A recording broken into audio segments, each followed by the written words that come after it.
Martín, un placer verte. ¿Cómo estás? ¿Bien? Confesamos que estamos hablando de hijos y demás. Confesemos que estamos hablando de hijos y que es muy incómoda la parte de abajo de esta mesa. Es, Muy es un, incómoda. es un hecho. Yo creo que lo hemos puesto para que te golpees y te Sí, sí, sí. emociones Sí, sí. Te pegas en la rótula y se te caen unas lágrimas, se te piantan Dice, mirá lágrimas. cómo se emocionó. No, solo que le Sí, sí. golpeó por este lado. Hace un año que no venís, que no charlamos en Prese, ¿no? Debe ser, sí. Más o menos. Por lo menos en este formato. En otro formato, sí. Sí, nos hemos visto Sí, sí. por ahí, por teléfono. ¿Te siguen dando ganas de hacer política? Sí, me siguen dando ganas de ver cómo se transforman cosas que me parece que están mal. Sí. ¿Por qué las perdería? Es una realidad muy particular la de la Argentina. El mundo en general, con la política, los que saben dicen que hay un cambio definitivo y en la Argentina corregido y aumentado, ¿no? Sí, lo que pasa es que me parece que hay que diferenciar entre hacer política versus tener un cargo. Son dos cosas distintas. Como me Mm. decís, ¿seguís teniendo ganas de ¿Tener un participar en la cargo? transformación Sí. de cosas? Sí. ¿Tenés ganas de seguir teniendo un cargo? No lo tengo muy claro, porque no me desvela el cargo. He tenido cargos y los he dejado. Ahora hace 5 años y medio que soy senador. A veces me frustra. Y el nivel de discusión en la Argentina y en el mundo, como vos estás diciendo, es particular. Se ha transformado en algo donde hay muy poco debate. Entonces, al haber poco debate, hay muy poca capacidad de reflexionar un poquito más sobre qué estamos haciendo y cómo lo estamos haciendo en el país y en el mundo. Mm. Da la sensación de que hay una pulsión social en todos lados no por romper, pero sí por cuestionar, porque no están funcionando las instituciones que nos trajeron desde el fin de la posguerra hasta acá, y que se eligen líderes que, a fin de modificar esas instituciones, las rompen, sin saber bien a dónde vamos. Bueno, este año tengo acompañante. Para algunos Me es gustan. medio como una obsesión, bajar la vista y ver a dónde pasa. Dijiste, hay líderes que se eligen en estos tiempos que no transforman, sino rompen instituciones. ¿Eso es mi ley? Sí, yo creo que eso es mi ley, sí. Mi ley responde a un reclamo muy genuino que es, che, no está funcionando esto. Hace rato que no está funcionando esto. De hecho, Argentina casi no creció en el ingreso por habitante en los últimos 50 años. Y el Estado es cada vez peor. Es un Estado que es más grande y es un Estado peor.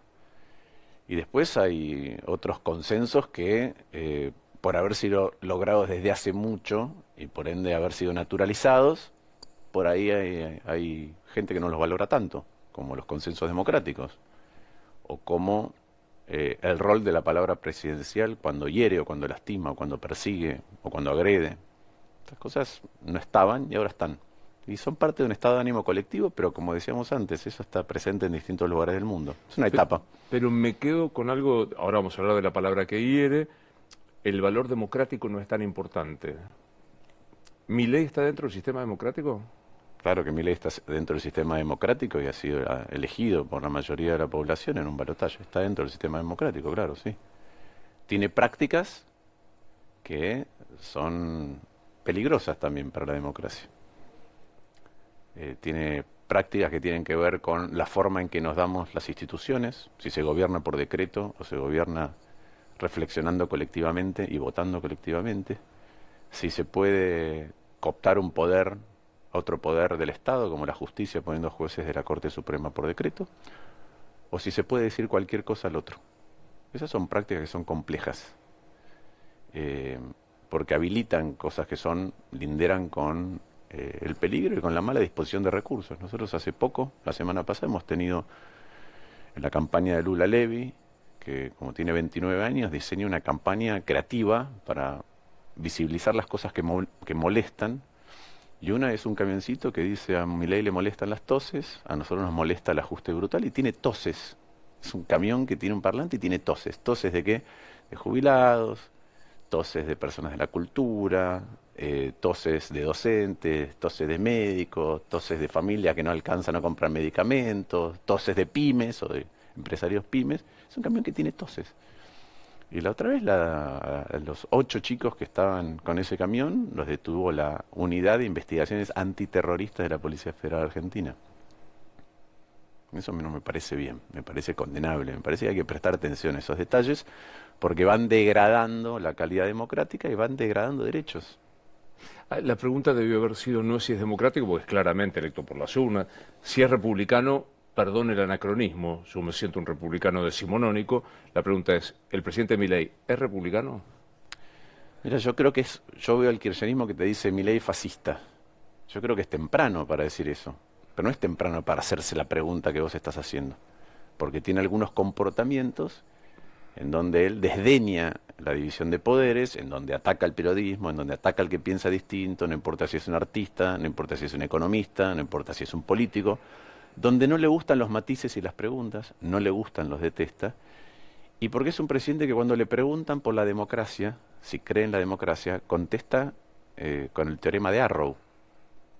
¿Vos sabés lo que es el teorema de Arrow? Contalo. El teorema de Arrow dice, vos sabés que la democracia o cualquier sistema de votación es agregar, es una manera de agregar o de consolidar visiones distintas. ¿Sí? La tuya, la mía, la del que nos está mirando. Es un sistema de agregación para tomar una decisión. El teorema de Arrow dice que si uno le pide ciertas características lógicas a un sistema de agregación y trata de que el sistema cumpla con todas esas condiciones lógicas, lo único que la puede cumplir es un dictador benévolo. Entonces, cuando a Milei le preguntan por la democracia, su respuesta es, hay un premio Nobel de Economía que hizo un teorema, ese teorema está basado en lógica, ¿sí? En la lógica como disciplina, y dice que si uno le pide determinadas condiciones a un sistema para acumular preferencias y decidir sobre preferencias diversas, el único que cumple con todas esas características es un dictador benévolo. Esa es la respuesta de Milei frente a la pregunta de si cree en la democracia. ¿Te sorprende que esto sea una discusión de algunos sectores y que aparentemente, habrá que esperar las elecciones, la mayoría banque bajo el pretexto de lo anterior fue un desastre? No sé todavía, me parece que muchas veces hablamos de mayorías, minorías sin saber exactamente a qué nos referimos. Y cuando se dice que a Milei lo banca la sociedad, hay otra parte que claramente está en contra y no le gusta nada lo que hace Milei. Entonces tenemos una sociedad partida que se está repolarizando en otro eje del que traía antes. A mí no me sorprende la frustración y el enojo acumulado. Es algo de lo que vengo hablando hace mucho. Tenemos un Estado que gasta el doble por habitante de lo que gastaba en los 90 y no te da el doble de nada. Ni de salud, ni de educación, ni de justicia, ni de seguridad, ni de infraestructura, ni de jubilaciones. De nada. Y hay un cansancio con eso, porque eso impacta obviamente no solamente en la actividad económica, porque el Estado es una parte muy grande de la economía y si funciona mal, el resto funciona mal, sino en las reglas con las que el sector privado funciona y en lo que te brinda o te debería brindar el Estado. Y ese hartazgo colectivo con malas administraciones en un momento empieza a buscar un lugar al cual salir o o de cómo salir y eligió a Milei. Y como se están eligiendo en distintas partes líderes que ponen la lupa en esto así no funciona más. Y después la solución, si es la correcta o no, está por verse. En términos de la discusión política hoy, ¿tiene sentido que te pregunte qué es ser radical 2025? Sí, tiene sentido. ¿Qué es ser Sí, radical? lo que pasa que, como le pasa a todos los partidos, hoy están atravesados por la reconfiguración del mapa político. Pero el radicalismo tiene una historia. El radicalismo tiene una historia de nacer como una revolución peleando contra un régimen, es decir, de pelear por la democracia y por la capacidad de todos de participar en el debate público, y después de una concepción socialdemócrata, que hay una diferencia muy importante. Hoy parece que no está de moda, pero a mí me importan poco las modas. La gran diferencia entre el mundo libertario o el mundo más conservador y el mundo más socialdemócrata es que algunos que creen, el mundo más conservador o libertario defiende el statu quo, en términos de que lo que está dispuesto hoy es lo justo. ¿Por qué? Porque es así. Y entonces cree que el mérito es un determinante mucho más importante que otras cosas. Los socialdemócratas pensamos que dónde naces, la lotería previa a dónde te toca nacer, muchas veces, en sociedades desiguales particularmente, es mucho más relevante que lo que vos puedas hacer después. Y que el Estado tiene que estar para achicar esas diferencias. Ese es el concepto detrás de cualquier capitalismo que vemos hoy. A menos que o mejor dicho, hoy contrarrestado por estas derivas más libertarias.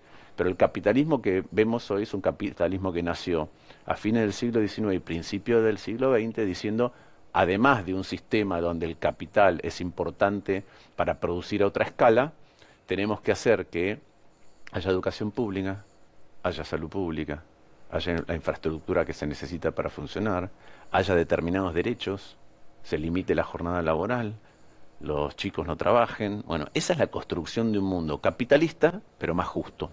Hay otros que creen que el Estado no tiene que tener ese rol. Ahora, me quedo pensando en esto de ser socialdemócrata no implica negar el mérito. Lo que sí implica es igualar la posibilidad en el desbalance que implica la lotería de haber nacido como yo nací. Sí, el mérito después en el recorrido individual siempre está. Pero la pregunta es, el mérito es como si yo te dijera, el mérito es, arrancamos una carrera, ¿sí? Vos saliste 100 metros más No, adelante que yo y yo salí 100 metros más atrás. ¿Cuánto recorrió cada uno? Es mérito, ¿sí? Sí. Pero muchas Pero veces... la salida no. La salida no es igual. La salida no es igual. Y si uno quisiera que el mérito real fuera el que es premiado en la sociedad, uno tiene que hacer que las salidas sean parejas.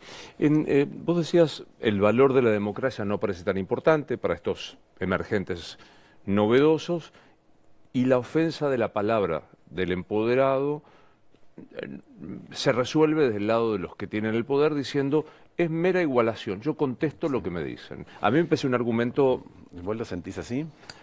¿Querés que te cuente? Sí. No, claro. Bueno, primero, es algo que está ocurriendo en todos lados del mundo. Otra vez, en esto de la menor credibilidad en que la democracia puede resolver problemas. ¿Sí? Lo vemos en las generaciones más jóvenes, en las encuestas en Latinoamérica, pero en el resto del mundo también.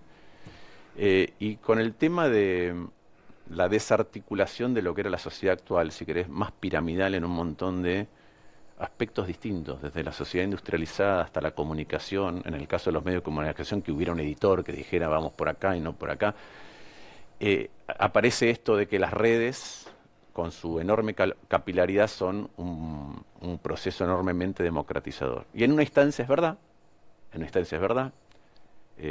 lo llevas al mundo del arte y antes tenías que ir a buscar, si tenías, no sé, un libro que querías escribir, tenías que ir a buscar que alguien te lo edite, una editorial, que alguien te dijera me gusta.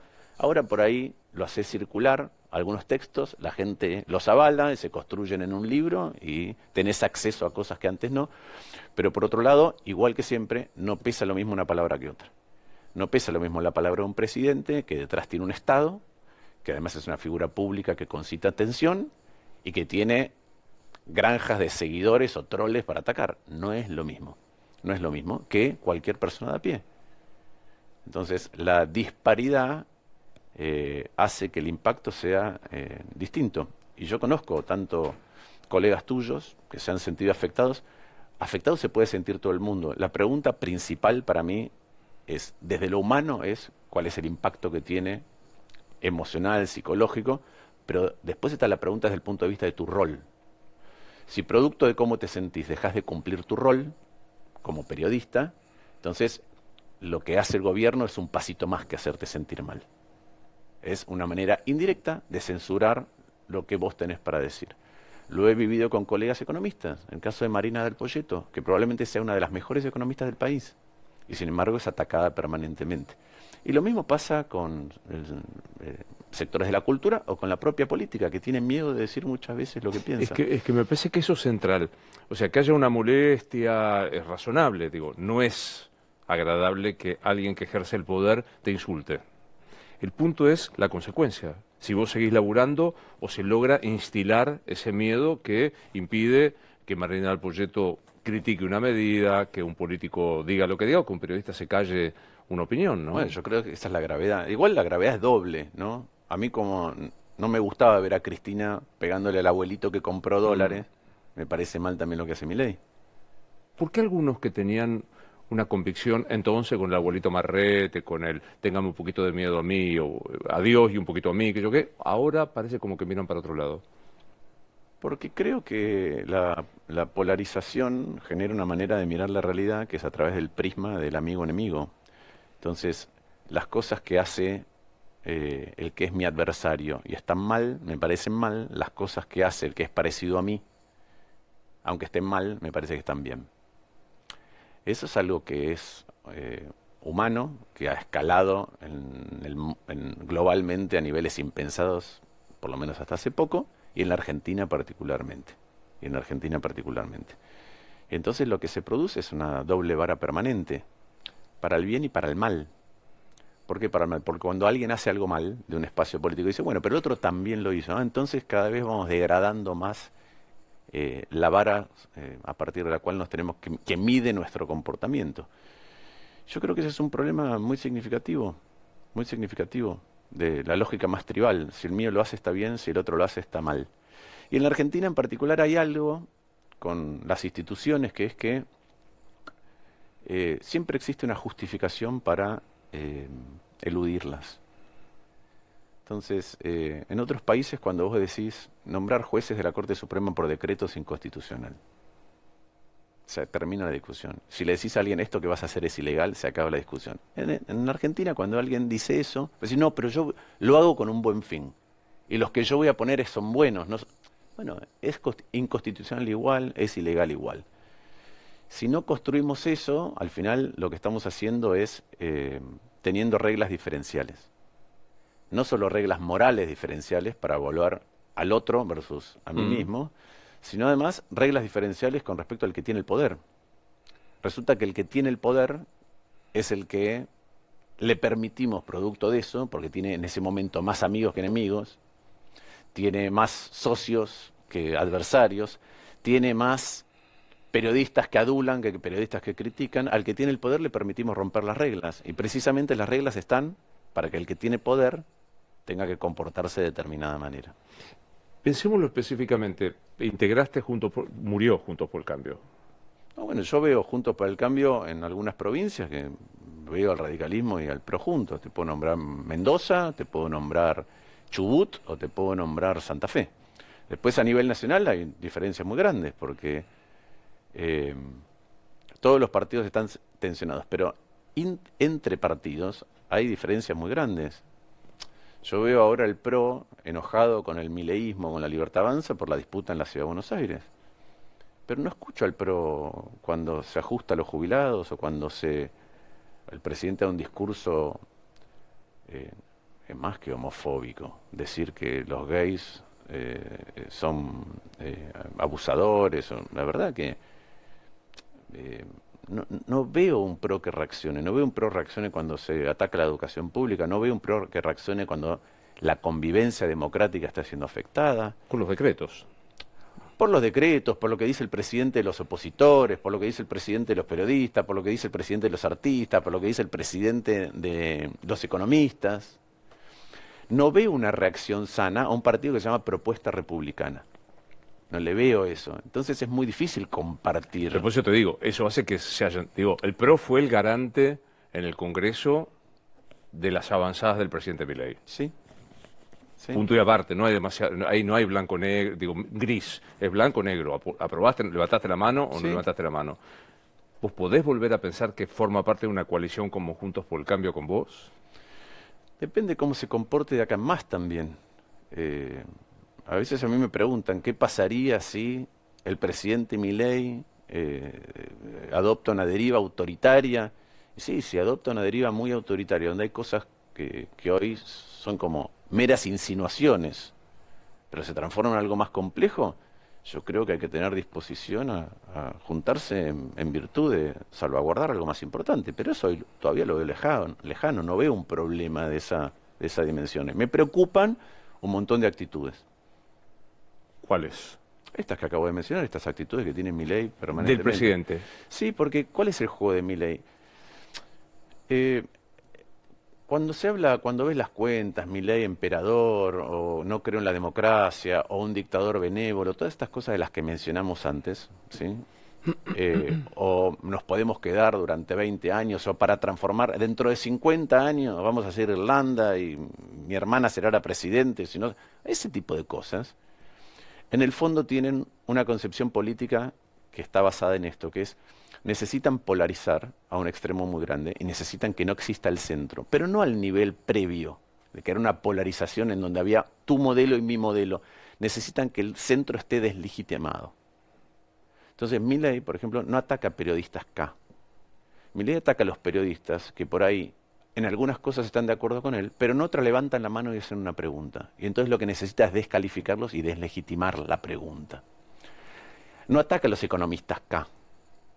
Ataca a los economistas que piensan en muchas cosas parecido a él, pero alertan sobre fragilidades del plan económico que puede hacer que terminen mal.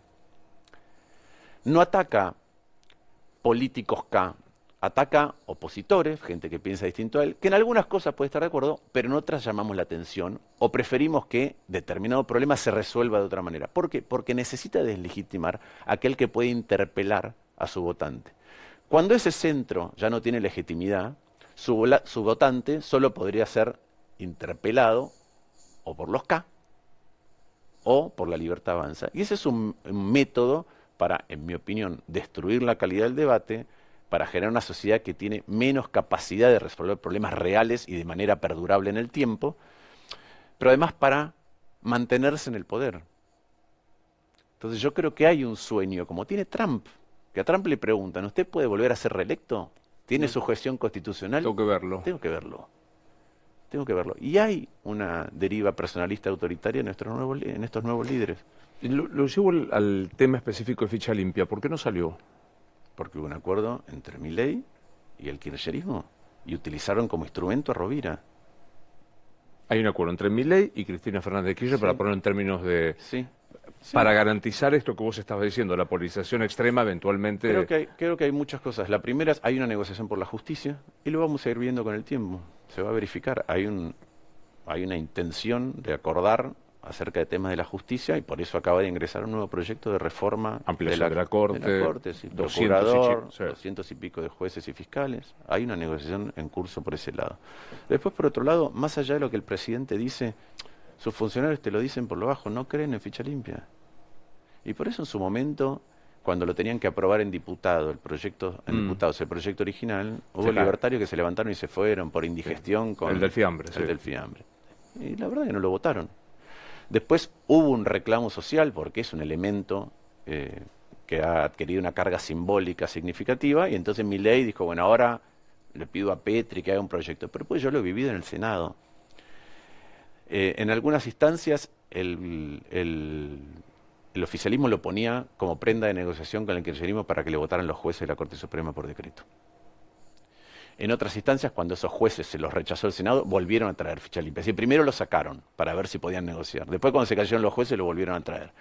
Cuando lo teníamos que hacer, postergaron la sesión. Cuando lo teníamos que volver a hacer, tuvimos una sesión de homenaje al Papa, que se lo merecía, pero también por ahí se merecía que el Senado trabajara como corresponde. Y finalmente fue esta sesión en donde todos pensábamos que algo iba a pasar, pero no sabíamos por dónde. Y pasó. Entonces el gobierno no quiere y utilizó a los misioneros como instrumento de un acuerdo más grande con el kirchnerismo. Ahora, sí. Esa es la gran paradoja, que ficha limpia, que tiene que traer un poquito más de transparencia o de decencia sobre cómo se seleccionan los candidatos, finalmente estuvo tenido un acuerdo espurio, entre otras cosas por la justicia, por la colonización de la justicia. Eso por un lado. Por otro lado, yo veo hipocresía en que el que tenía que ser el miembro informante de la Comisión de Ficha Limpia, el que tenía que explicarle a los pares y a la sociedad de qué se trataba el proyecto, era Cuader, que está detenido. Entonces, si no lo hubiera detenido la autoridad de otro país, él sería el vocero de Ficha Limpia del gobierno. De la misma manera que vemos diputados que se visten con ficha limpia y no pueden explicar sus patrimonios. Entonces, ¿por ejemplo? Yo lo he dicho, Ritondo. Entonces, la verdad es que vemos eso. Eso es. Resulta que todo eso es lo que está rodeando a Ficha Limpia. Y por otro lado, pareciera que hay algunos, y ahí también discrepo mucho con el PRO y con los Penato y con Macri, que es la corrupción del gobierno pasado importa, la corrupción del gobierno presente no. Entonces, el caso Libra se vota en contra de la comisión investigadora, se vota en contra de la interpelación a Karina Milei. Ahora, ficha limpia, votémoslo. ¿Y cómo es? La corrupción importa la del pasado, la del presente y la del futuro. Y para eso necesitamos mecanismos para prevenirla, mecanismos para detectarla, mecanismos para sancionarla y mecanismos para que aquellos que son sancionados cumplan su condena. Esta última parte es ficha limpia. es ficha limpia. Hay algo que hablo del votante de buena fe, no del troll, de la Libertad Avanza, el que se hartó, etcétera, etcétera. Dice, es imposible de creer para mí que Cristina negocie con Milei. Bienvenidos al mundo. Hay negociaciones permanentes. ¿Cómo creen que salen las cosas? ¿Cómo creen que un diputado o un senador se da vuelta? ¿Cómo es que hay dos que se levantan? Sí, ¿Cómo es que hay gobernadores? En el caso de Misiones fue grosero el darse vuelta. Pero yo te pregunto, ¿vos te pensás que durante todo este tiempo en que Milei trató de nombrar 2 jueces de la Corte Suprema no había mensajes de ida y vuelta entre el círculo de Cristina y el círculo del presidente Milei? Claro que lo sabía. No llegaron a acuerdos en ese caso, pero los hay permanentemente. ¿El discurso de la casta es una máscara? El discurso de la casta es un recurso muy ingenioso. Ahora, ¿Francos es casta? Franco fue menemista, cabalista, fue funcionario de Alberto Fernández, fue funcionario de Scioli y ahora es funcionario de Milei. ¿Patricia Bullrich es casta? Tengo que extenderme casi todo el programa para ver los lugares donde pasó Patricia Bullrich. ¿Scioli no es casta? Entonces, ¿cuál es la casta? Es un recurso muy habitual. Yo defiendo al pueblo, el que no defiende al pueblo tiene que ser etiquetado. Es el recurso del populismo habitual. Yo soy el pueblo. Lo de alrededor mío, no importa de dónde venga, una vez que está de mi lado, está al lado del bien, de esto de los argentinos de bien. ¿Y todo lo demás qué son? Es una operación dialéctica interesante. Sí, muy interesante, sí. Sí. Te digo, porque vos has padecido el discurso de la casta, te hacen un rosario de tu recorrida, pero el resto no se hace la recorrida. Sí. Yo estoy afiliado, he sido solamente afiliado a un solo partido. ¿Sí? He sido 4 meses ministro de Cristina peleándome internamente. Después siempre he competido en contra del PRO y en contra del kirchnerismo.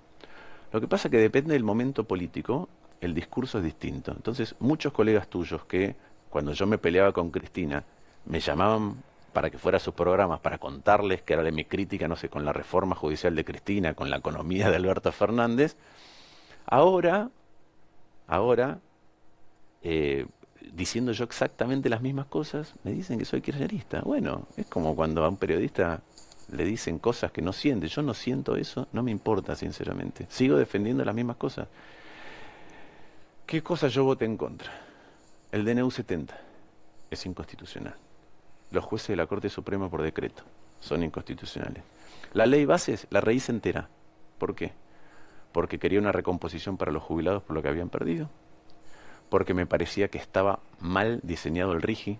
Creo que es otro lugar donde no solamente vamos a tener retrasos, sino potencial corrupción. Un experto chileno que yo traje para debatirlo lo advirtió. Está diseñado de manera tal que la discrecionalidad es tanta que hay un enorme lugar para la corrupción y que además lo iban a aprovechar empresas que ya iban a invertir en Argentina. Me parecía que estaba mal bajarle los impuestos a los más ricos entre los más ricos. Que si blanqueabas más de $200.000 tenías que pagar. Me parecía mal que alguien que había entrado al blanqueo de Macri y al Alberto Fernández pudiera entrar a este blanqueo, porque entonces sos un evasor serial. Me parecía mal que si entras a un blanqueo te beneficie después de un régimen de rebaja de impuestos personales con estabilidad por 15 años. Bueno, todas esas cosas las corregí. Al gobierno no le gustan esos matices, no dice, mira, esto está bien, pero esto es injusto. Eso no le gusta. Entonces, inmediatamente es como la ley bases, yo la corregí. El kirchnerismo la votó en contra sin ni siquiera una opción. Otros la votaron a favor sin debatirla, yo la rehice, me parecía que hay cosas que estaban mal. Por eso soy kirchnerista. ¿Qué otra cosa voté en contra? Los fondos reservados para la CIDE por decreto. Obviamente que los voté en contra, están mal. ¿Qué valoración también de lo coyuntural tenés del presunto, no sabemos, blanqueo blue, que se anunciaría el jueves? Supongamos que fuera, como se dice periodísticamente, entre 100 y $150.000 que yo podría sacar sin dar explicaciones ni del origen, ni del destino, ni nada de eso. A ver, el gobierno desde el principio, con su versión del blanqueo original, también permitía eso. Y te lo decían los funcionarios, ellos querían cualquier blanqueo. Cuando yo les decía cosas como, che, puede venir un ruso condenado, una persona políticamente expuesta rusa a blanquear criptomonedas en la Argentina? En el proyecto original se podía. Cuando vos le preguntás por qué, te dice, no nos importa de dónde viene el dinero, nosotros queremos el dinero. Entonces yo que creo que un país que siempre tiene que sostener a fuerzas de blanqueos y exteriorización de dólares, planes económicos que tienen una fragilidad por ese lado, finalmente no están construyendo un plan económico que te saque definitivamente donde estás. Este gobierno ya hizo un blanqueo grande para eso y ahora está proponiendo otro. Creo que es un elemento adicional que te marca esa fragilidad. Creo que es injusto para con los que pagamos impuestos. ¿Cómo es que alguien puede entrar en el 2016 un blanqueo, entrar en el 2021 un blanqueo? Después Ritondo propuso otro blanqueo para la construcción, en la época de Massa, presidente de la Cámara de Diputados. Después este gobierno hizo otro blanqueo y ahora otro blanqueo. ¿Cuál es el incentivo para pagar impuestos? Ninguno. Después veo que Esper llama a una rebelión fiscal en la provincia de Buenos Aires, o que Milei dice que el que va es un héroe. ¿Y cómo vamos a solventar la educación, la infraestructura, la salud, la justicia, los policías? Entonces, primero me parece que es una mala señal desde el punto de vista de las fragilidades que el plan económico no resuelve. En segundo lugar, me parece injusto. Me parece que crea una cultura nociva para el cumplimiento de las obligaciones de cada uno de nosotros, que son lo que tenemos que hacer como mínimo en una sociedad de la que somos parte. Y por último, creo que apunta a otra cosa adicional, que es tratar de incentivar que hoy hay mucha gente, hoy el que vive de su laburo vive mucho peor que antes. El que tiene activos financieros, el que tiene otro tipo de activos, lo cubre, pero el que vive de su laburo vive peor que antes. Gran parte de eso de vivir peor que antes es consumir menos, y el que puede, porque tiene ahorros, está desahorrando. Hay algunos que se están endeudando, entonces el pago, por ejemplo, del mínimo de la tarjeta de crédito pasó de 25 a 50%. Y por otro lado hay gente que está gastando lo que tenía antes acumulado, ¿no? Entonces me parece que esto también se inscribe en saca tus dólares y consumilos. Es un elemento más de desahorro. Es un elemento más de desahorro para que haya alguna atracción más en algún tipo de consumo. Y vemos que el consumo durable, producto de la baja de inflación, que es muy buena, de que hay financiamiento, se expande, entonces hay más venta de autos, hay más venta de motos, y eso es muy bueno. Pero por todo el consumo masivo está desplomado y no recupera. Y esto marca como que hay dos Argentinas que se mueven a ritmos muy distintos. Y yo no creo que así se construya un país. Salvo que quieras ese país. Bueno, salvo que quiera ese país, pero no es un país. Son dos países conviviendo. Cito hoy, a la mañana lo entrevistaba Santiago Gulat, y él me decía, yo le preguntaba torpemente, como en un café, che, ¿le sale el plan, le va a salir el plan económico? Y él decía, mira, yo miraría dos variables. La primera, un programa económico sale más fácilmente si hay equilibrio o superávit fiscal que si hay déficit fiscal. Ahora está todo lo otro, que es la fragilidad del Banco Central sin reservas, esto otro que vos decías. ¿Coincidís con ese diagnóstico? Sí, yo creo que tuvimos muchas décadas de desarreglo fiscal, y que eso es un talón de Aquiles en cualquier programa económico de estabilización. Entonces, a mí me parece que ese es un condimento muy importante. Ahora, ¿qué es lo que me parece que está tratando de hacer el gobierno? El gobierno usó la ingeniería de un mega atraso cambiario para bajar la inflación más rápido, con la promesa de que en algún momento el atraso cambiario va a dejar de ser un problema porque Argentina va a generar dólares de otra manera. Entonces vendrán las exportaciones de minería o vendrán las exportaciones de energía. Entonces ese problema de nos faltan dólares va a ser suplido porque además del campo vamos a estar exportando otras cosas adicionales que antes no exportábamos a una escala tan grande. En el medio está tratando de crear un puente. Entonces dice, en el futuro este atraso cambiario, que otra vez genera dos países, este atraso cambiario va a ser sostenible. Entonces, en el medio que hago, alquilo todos los dólares que puedo. Se los alquilo al Fondo Monetario, se los alquilo al Banco Mundial, se los alquilo al BID, se los alquilo con un repo, se los alquilo a los chinos con un swap. Alquilo dólares. ¿Por qué? Porque me faltan. En esta creencia, además de que, ya lo escuchaba a fines de los 90, economistas que decían, el dólar es un precio más de la economía, es como el precio de las manzanas, es como el precio del pan. No, el dólar es el precio con el cual todos tus precios se relacionan con el resto de los precios del mundo. No es lo mismo un tipo de cambio que otro para la producción. Y Argentina solo creció en los últimos 50 años en dos periodos. Creció del 91 al 98, con el tequila en el medio, y creció del 2003 al 2011, con la crisis global internacional en el medio, la crisis financiera internacional en el medio. ¿Qué tienen de común y qué de diferencia? En el primer periodo vos fijaste el tipo de cambio y se fue atrasando, pero vos hacías el Estado mejor, por lo menos los primeros años del menemismo. Después, cuando dejaste de mejorar el Estado y las condiciones financieras internacionales cambiaron y tuviste la devaluación del sudeste asiático, la de Rusia, la de Brasil, el tipo de cambio atrasado te generó una calamidad en la que terminamos. En el modelo del 2003 al 2011 fue todo lo contrario, que es, vos lo que tenías es un Estado que lo hiciste cada vez peor con un tipo de cambio hipercompetitivo. Y finalmente el Estado más grande y peor te consumió toda la competitividad del tipo de cambio. Quiere decir que Argentina creció cuando hizo el Estado mejor o cuando tuvo tipo de cambio competitivo. ¿Por qué? Porque vos todo el tiempo estás tratando de exportar tu Estado. ¿Por qué? Porque cuando vos haces esto, la mitad son impuestos. Y contra los impuestos el Estado te tiene que dar algo. Entonces, mi opinión, viendo estas cosas y estudiando estos temas de ese tiempo, es que Argentina para crecer necesita tener un tipo de cambio competitivo mientras hace a su Estado mejor. Las dos variables que fueron separadas. Y yo creo que no está pasando ninguna. Lo que estamos haciendo es, hay ciertas cosas de regulación que en los márgenes hace un Estado mejor.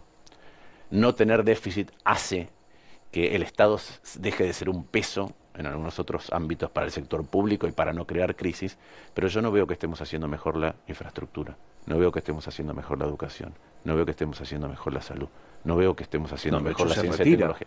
Bueno, entonces no veo que estemos construyendo un Estado mejor. Estamos haciendo un Estado más chico que se retira. Y de un montón de lugares se tiene que retirar. Ahora, la opción para la Argentina no puede ser obra pública con corrupción o no obra pública. Tipo de cambio recontra alto, con controles de cualquier tipo de color. O mega atrasado. O mega atrasado. Porque no te da una señal de hacia dónde ir vos, sector privado, vos familia, vos sociedad. Vos pensá en revoluciones de todo tipo de color que probablemente vivamos en los próximos tiempos. Pienso en mi hijo, inteligencia artificial. ¿Estamos seguros que si no enseñamos en la escuela ni siquiera cómo preguntarle a la inteligencia artificial, cómo interactuar con ella, porque no tengo capacidad lógica, estamos seguros de que vamos a montarnos sobre esa ola? No. Si la infraestructura que construimos y la sociedad tiene mucha desigualdad, ¿estamos seguros que vamos a aprovechar una revolución productiva? No. Entonces yo no veo que este sea el camino correcto, de la misma manera que no me parece el camino correcto el de agredir permanentemente al que piensa distinto. ¿Por qué? Porque una de las consecuencias que eso genera es que cerca tuyo nadie te quiera decir, che, mira, ¿te puedo hacer un señalamiento? Me parece que en esto nos estamos equivocando. Y entonces después empieza el diario de Irigoyen, o el Twitter, sí. O el ex o Twitter de Irigoyen, y ahí tenés menos capacidad para reaccionar y verlo. Ahora, me quedo pensando, si sigo tu razonamiento, que estamos en el plan económico instalados en las dos variables perniciosas de los dos periodos que vos dijiste que se crecía. Pues tenés el tipo de cambio recontratrasado y un Estado que tiende a ser inexistente, no menos gravoso. Yo creo que por eso creo que en el mediano y largo plazo es una mala receta para la Argentina. Y lo miro desde la perspectiva socialdemócrata. Por eso también digo, ¿y ese Estado qué desigualdades resuelve? Y este fenómeno que estamos viendo hoy día se sostiene porque todavía hay dólares alquilados. O sea que de no haber dólares alquilados es inviable. Si no hubiéramos alquilado dólares, de todo esto que te digo, sí, estaríamos ahora viviendo un momento de gravedad económica y financiera. ¿Y tenemos en oferta alquiler de dólares? Lo que el gobierno apela, entre que recibió, yo digo, esto es como la sociedad argentina es un pez en una bañadera que necesita agua. Y se estaba yendo porque no habías puesto el tapón y porque no tenés la canilla abierta. Traje baldes y se los tiré. ¿Resolviste alguno de esos temas? El del tapón con el atraso cambiario, no.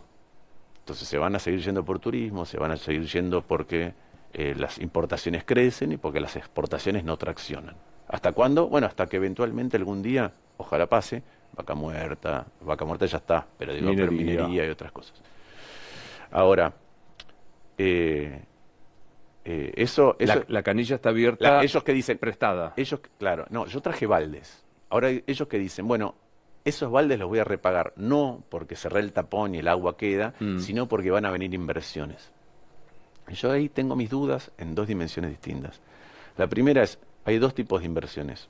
La inversión financiera de corto plazo que el gobierno quiere alentar, el carry trade en pesos que lo aprovechen inversores extranjeros, pero eso genera una fragilidad, genera una latencia en un problema que si mañana te tropezas es mucho más grave. Y la otra es la inversión real. La inversión real necesita un rumbo más definitivo. Hasta ahora lo que el gobierno dice es, no tengo déficit. pero no te hizo el Estado mejor, no te dice por dónde te va a bajar los impuestos. Entonces me parece que todavía esa señal para el resto del mundo, en un mundo que además está convulsionado. ¿Qué quiere decir convulsionado? Vos pensás que hoy el capital, Hicks, que era un premio Nobel de Economía, decía que invertir a largo plazo es entregar un rehén. ¿Entregar? Un rehén, porque vos, el que invierte financiero, se levanta y se lo lleva. El que invierte hace una planta, le quedó allí. Entonces tengo que estar muy seguro de cuáles son las condiciones bajo las cuales hago eso. Hoy el mundo se está sacudiendo. Vos pensás que Estados Unidos tenía un tratado de libre comercio con México, y Trump dice, a mí no me importa nada. Entonces hoy el mundo dice, ¿dónde es que hay cierta seguridad? Entonces estamos inmersos en una gran incertidumbre global. Y Argentina, dentro de eso, siempre fue más incierta. Y hay ciertos comportamientos, tanto desde el punto de vista ético, tanto desde el punto de vista de consenso democrático, como de las dudas del propio plan económico, que en mi opinión todavía no dan una certidumbre más definitiva para que la inversión a gran escala venga. De hecho, fijémonos que todavía le cuesta, inclusive con las megas prebendas que se dieron en el RIGI, todavía cuesta que venga inversión nueva, no la que ya iban a hacer, porque mucha de lo que ocurrió, el petróleo y el gas la iba a hacer igual. Con independencia del RIGI. Del RIGI, sí. Si yo pienso tu partido y la candidata para el domingo que viene, tengo dos miradas. Che, qué bien, finalmente renovaron. Una chica de 29 años, joven, de la universidad pública, y otro dice, no, sabían que iban al fracaso y pusieron a esta pobre chica para que asuma la cantidad de votos que va a asumir. ¿Quién dice a dónde vamos?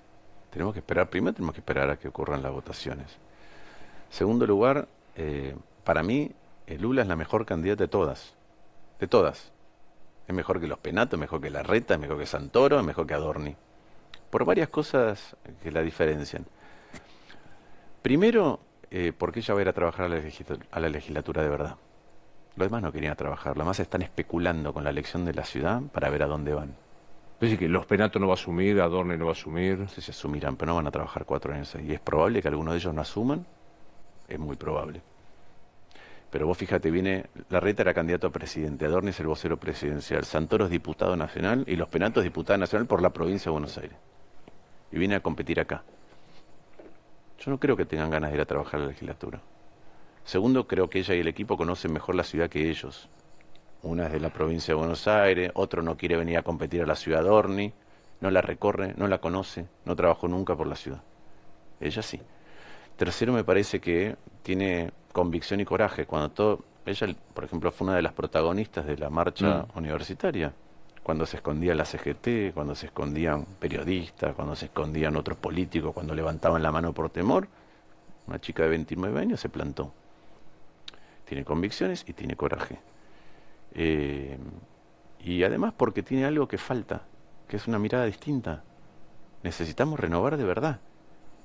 Yo tengo 54, tengo 25 años más que Lula, podría ser el padre.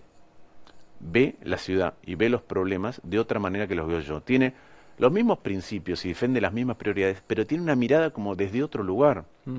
Y muchos de nosotros en nuestro recorrido, cuando te va bien, no importa si es el recorrido tuyo como periodista o el recorrido mío como político, como economista, te vas alejando de determinados lugares, circulás por otros, tenés responsabilidad. Yo recorro menos la ciudad desde que soy senador, ¿sí?, que antes. ¿Por qué? Porque tengo responsabilidades nacionales. Entonces, la mirada de aquel que la conoce, que la está viviendo, no recorriendo, que la está viviendo, que padece sus sombras y disfruta de sus luces, la verdad que me parece muy significativa y me parece distintiva de todos los demás. Y con un elemento adicional, que es que esta ciudad fue muy atacada. No importa si parte de la ciudad votó al presidente, no, fue atacada. ¿Quién fue atacada? Fue atacada la clase media. Fueron atacados los jubilados. Esta es una ciudad de clase media, es una ciudad de jubilados. Fue atacada la cultura, fue atacada la educación y por ende los jóvenes. Fueron atacadas las pymes. Entonces es una ciudad que fue atacada, tan atacada que la caída del PBI en la ciudad, de la actividad económica, fue 3 veces más que la media nacional. 3 veces más que el total del país. Eso es lo que le pasó a la ciudad de Buenos Aires. Yo no escuché a un jefe de gobierno defender eso. No escuché a ninguno de los candidatos, no lo escuché a Larreta, no escuché a los Penato, no lo escuché a Adorni, no lo escuché a Marra, no lo escuché a Santoro. No escuché a ninguno decir eso. Sinceramente no los escuché. Y el jefe de gobierno, vos pensás si cuando a Mendoza le tocan el vino, salta el gobernador, cuando a Jujuy le tocan el azúcar o el tabaco, ¿Qué pasa acá? Que el jefe de gobierno no habla cuando la ciudad es atacada. Definime la gestión de Jorge Macri en 18 meses. Eh, Tiene mucha modorra la gestión. No arranca.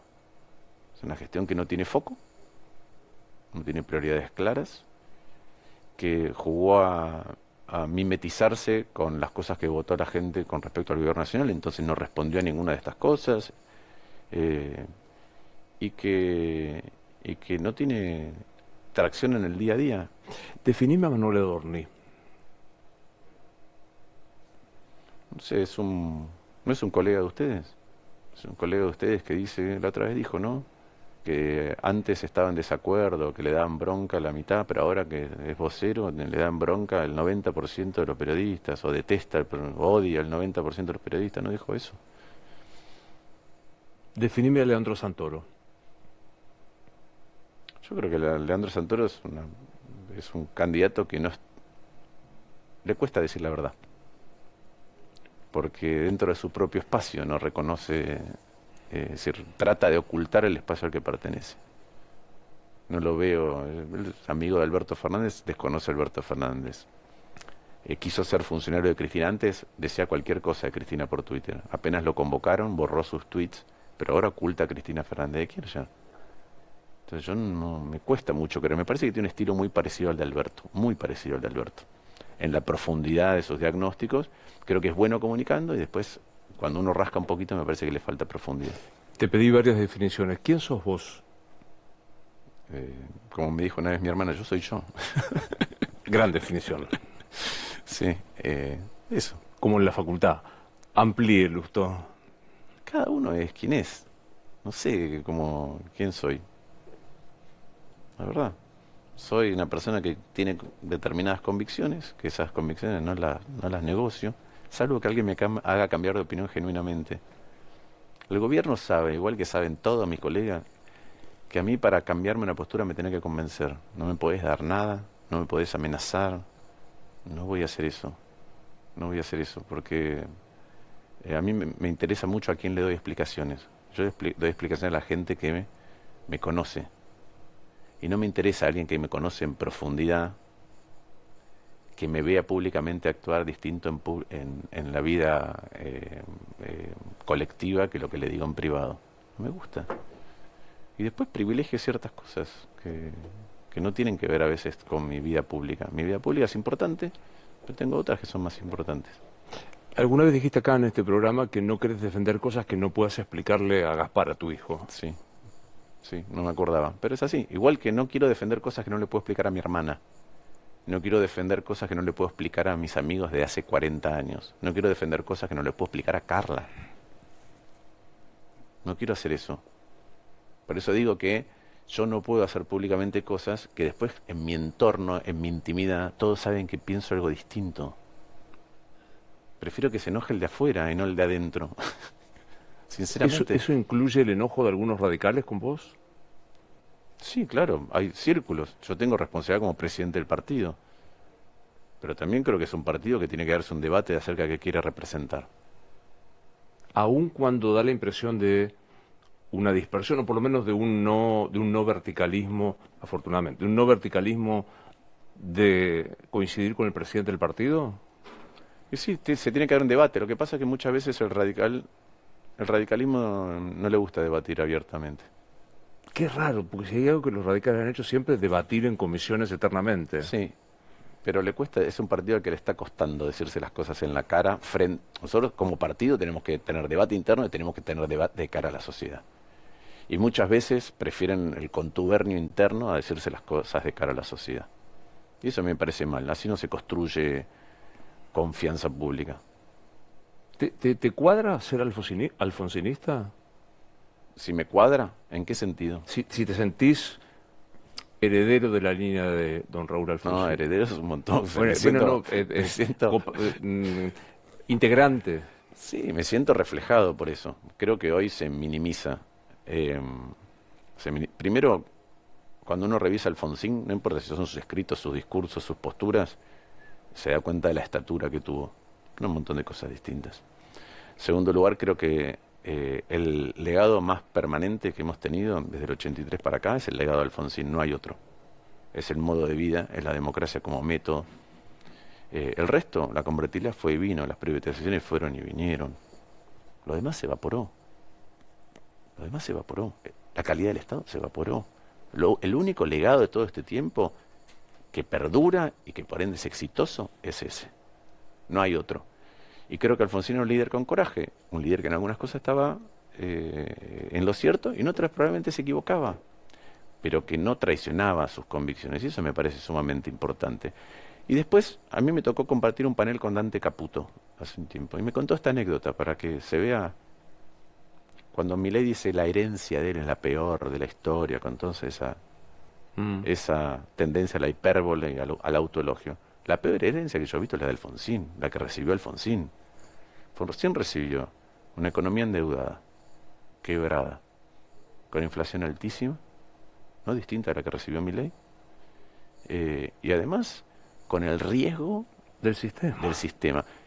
Dante Caputo me contaba esto, que él se reunía con Alfonsín, y Alfonsín le preguntaba, ¿cuántas chances cree usted que tenemos de que nos echen? De que los milicos nos hagan un golpe y nos echen. Y Caputo le decía 20%, y Alfonsín le decía, yo creo que más del 50%. Y pensá que era un Estado, cuando dicen, Milei dice, este Estado está cooptado por el kirchnerismo, y deja las segundas líneas de Massa y todo, o nombra funcionarios que eran de ellos, Alfonsín tenía un sistema que estaba intrusado por 7 años de dictadura militar.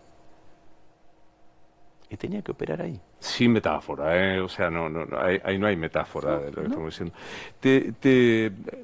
No sos religioso practicante. No, yo digo, soy un agnóstico que cree en el misterio. Qué buena frase. ¿Te sabés los pecados capitales? Probablemente, si me das un tiempo, sí. Los 7, sí. Porque yo no me los acuerdo, así que sí. Pero padeces, no se dice. La ira, la envidia, la vanidad, gula, soberbia, lujuria, soberbia y me queda alguno más, pero sí. Habrás escuchado que alguno te dice, Martín es un tipo súper inteligente, pero es muy soberbio. Puede ser, pero eso es una cosa que, para mí la percepción del otro está bien, después si en lo personal la cambia, ¿pero qué le voy a discutir al otro la percepción de eso? Debo tener un poco de cada uno de los pecados capitales, como tenemos todos. Gula me parece que no. Depende del contexto. Tengo que hacer esto y es medio como un flash, empujar el tiempo. Pero ahí se termina. Es lindo. ¿No? ¿Me aguantás? Como decido desobedecer al tiempo, me quedan todavía un par de minutos. ¿Me aguantás? Sí. ¿Sabías que el precio del oro nunca había estado tan alto? Es el momento de hacer valer tu oro, alhajas, relojes brillantes, monedas de oro, lingotes. ¿Dónde? En Joyería El Tasador, en Corrientes y Pueyrredón. Tienen estacionamiento gratuito, 0800-222-8273. Joyería El Tasador, mi tasador, tu tasador. Toda una vida dedicados a las joyas. Pensad en ver al mejor precio. Visitanos. Joyería El Tasador. Avenida Corrientes 2810, esquina Pueyrredón. Joyería El Tasador. Tu tasador, mi tasador. Entra por ahí Milei. ¿Qué le decís? ¿Qué tal, presidente? ¿Cómo le va? Next. A mí me preguntan muchas veces eso de por qué. Yo no tengo ganas de juntarme con alguien que me insulta. No le invitaría a mi casa a alguien que me insulta. Entonces, no me despierta nada. Me despierta el respeto porque es presidente y no mucho más. Hablamos al comienzo de los que somos insultados por él.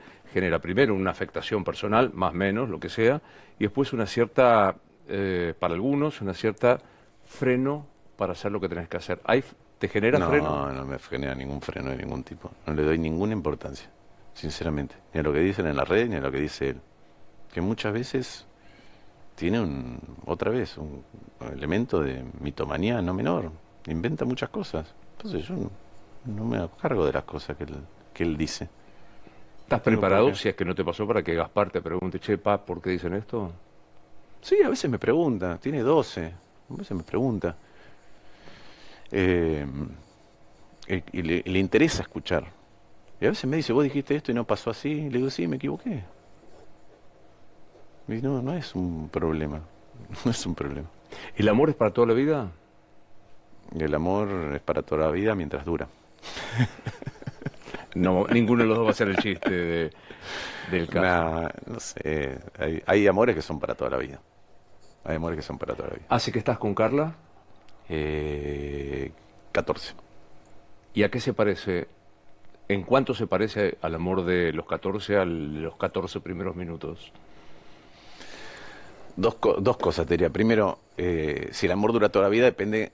Hay distintos tipos de amor, pero por ejemplo, yo veo a mi hijo, no me cabe ninguna duda que ese amor dura toda la vida. Ninguna duda. ¿En qué se parece el amor? Mira, yo te voy a contar una anécdota. Cuando recién empezamos a hacer que nos llevábamos mucho, Carla me invitó a un viaje. ¿Sí? Y estábamos caminando, hacía frío. Estábamos en ese viaje caminando, muy de noche, volviendo de comer. Y yo pensé, esto es lo que me quiso enseñar mi vieja. No es un amor como el de los 16 años, es distinto. Pero yo, en ese momento, cuando mi vieja, otra vez, casi implícitamente, casi inadvertidamente, me iba enseñando cosas acerca de la relación con otra persona, y particularmente con una mujer, y qué cosas había que buscar y qué te hace sentir bien. Es en el momento que recién salimos me di cuenta que me había enseñado eso. Y el amor que tenemos con Carla es ese, es un amor de... Nos gustamos, nos divertimos, la pasamos bien, tiene mucha complicidad y hay mucho, por lo menos de mi parte, de admiración. Era obvio que iba a venir Pero esa sí, parte. pero sí, sí. A mí me gusta verla actuar, me gusta verla cuando hace una entrevista, me parece, sí. Me gusta verla como es. En estos lugares se sabe mucho, en los canales de televisión, ¿no? Lo que te dice la gente que Total. trabaja, lo que te dicen los colegas de Carla. Es una persona extraordinaria. Dijiste que sos un agnóstico atento al misterio. Que cree en el misterio, sí. ¿Y el misterio es? El misterio. Un misterio. Sí. Sí. Creo que hay más cosas de las que podemos comprender. Creo que nuestra cabeza es como...